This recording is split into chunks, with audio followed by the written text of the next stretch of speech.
Today we are reading chapter 13. If you guys just popped on and have not seen my other videos, make sure to go back to my first book of Amelia Bedelia and go to the first chapter and then read everything and come back to here. And then if you've already seen every chapter until chapter 13 on the second book, then you may just join us over here. Okay, let's read. Chapter 13, and Baby Makes 3. Okay. Finally, the cheers of the crowd died down, enough for the judges to hear themselves talk, and talk they did. Their tongues were wagging faster than Puree's tails. At last, the judges reached a decision. The head judge spoke into the microphone, and his voice boomed across the arena. In the history of the dog show, we have never had a situation so unusual or a dog as unusual as Puree. The crowd cheered. As remarkable as Puree's appearance, it is against the rules of the dog show to change the natural hair color of the dog's coat, even half of it. That is why we have to disqualify Puree, the poodle. The crowd booed. However, it is our decision that such an unusual presentation deserves some unusual recognition. Therefore, we are giving Puree a special award for most original grooming. The crowd applauded loudly as the judges shook heads with Charlie and Amelia Bedelia. When Puree offered them his paw, each judge shook it and bowed. The crowd roared at its approval. Baby won best in the show. Amelia Bedelia felt fine about that, since she thought Baby was the cutest dog in the world, and had thought that since the first time she laid eyes on him. Baby may have been awarded the trophy, but there was no doubt of who the true star was. Puree was mobbed after the show. Amelia Bedelia and Charlie took turns having pictures taken with Puree and his fans, and since Puree had two sides, everyone wanted two pictures. Cameras and phones flashed and clicked and snapped until you'd have thought the movie star had moved to town. You know, said Charlie, said Amelia Bedelia's dad, after everyone had been intruded officially, that they say every dog has his day. I've heard that, said Charlie. Well, continued her dad, even though Puree didn't win best in the show, this day and night belongs to Puree. And you too, Charlie, said Amelia Bedelia. You're both the best. Thanks, Amelia Bedelia, said Charlie. I think I owe it all to you. Everyone was so excited to go home, so they stopped for Pete's dinner for his 2-for-1 treats and had a little party. Pete let Puree park under the table again. Because it was such a special night, he even brought him a bowl filled with water. Chapter 14.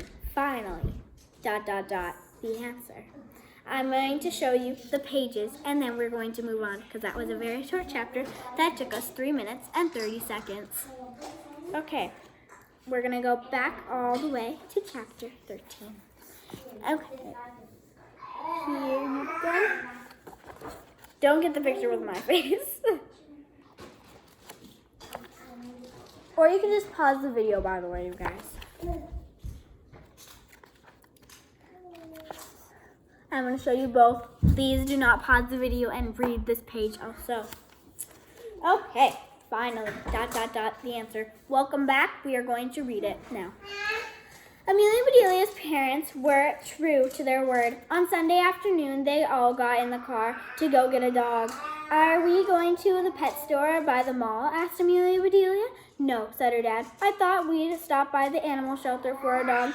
They're by the pound.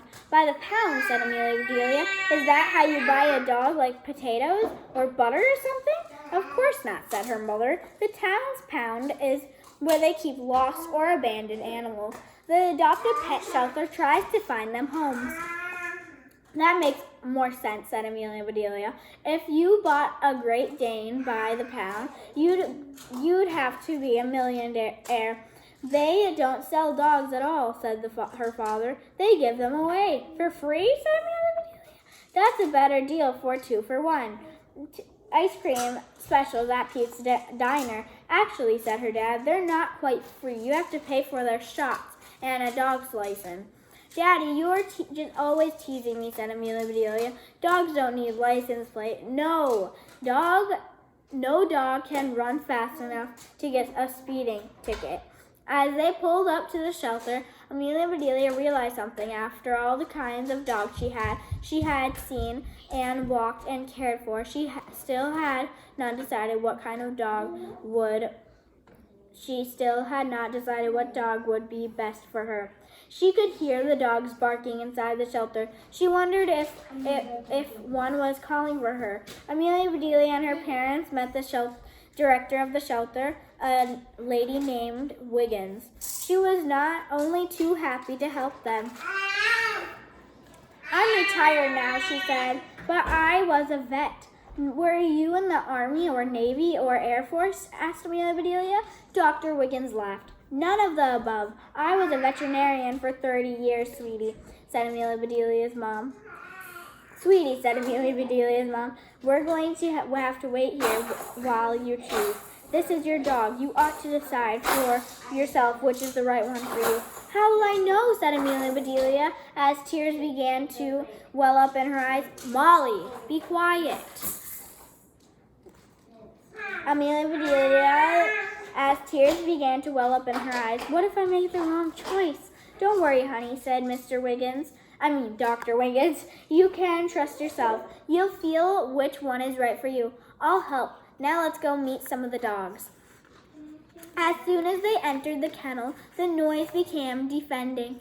Dogs of all shapes and sizes and colors wanted Amelia Bedelia's attention.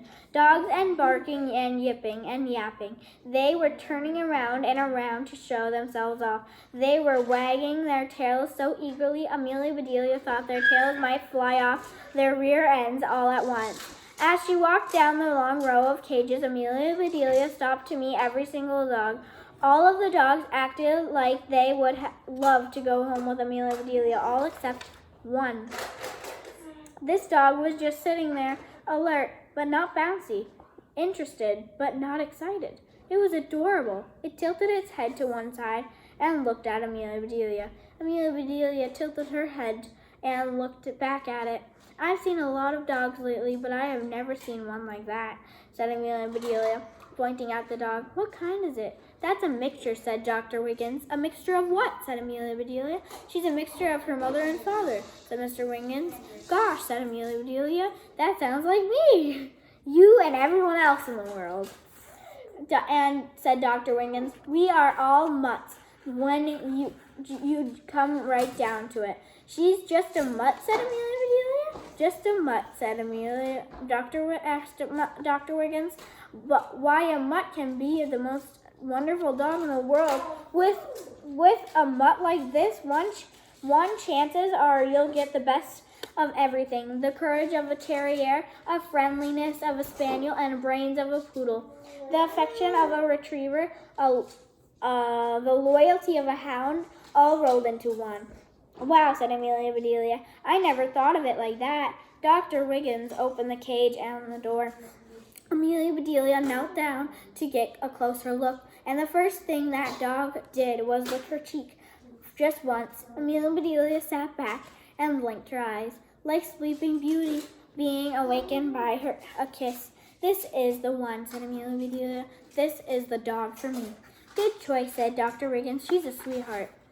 How adorable, said Amelia Bedelia, his mother, when Amelia Bedelia and Dr. Wiggins returned to the office and the dog.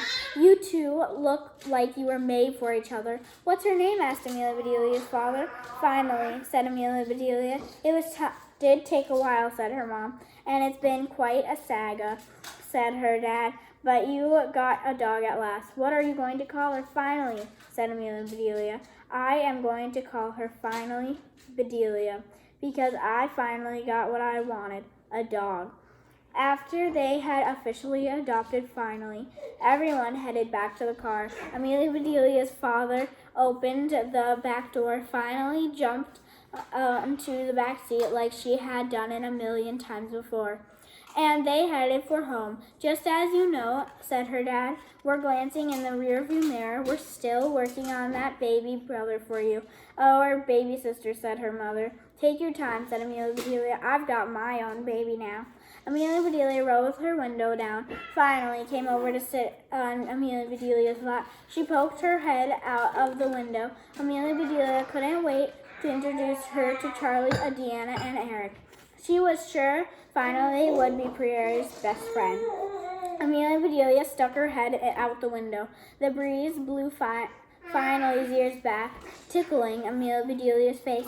Her hair mixed with Finally's furry ears until you couldn't tell where Amelia Bedelia's ended and Finally began.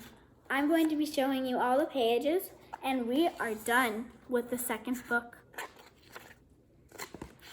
Okay, I'm going to be showing you the pages that we just read. Okay. Finally, the answer.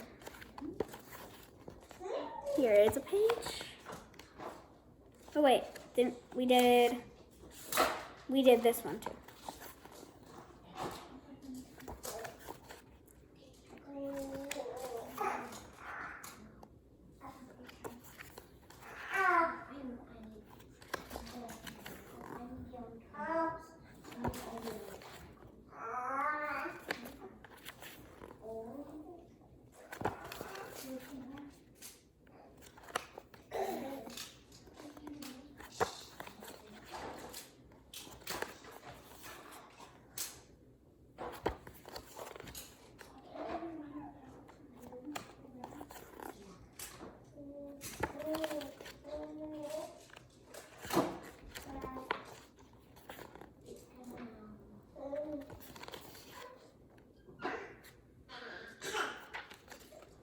And here is the end. Bye, everyone.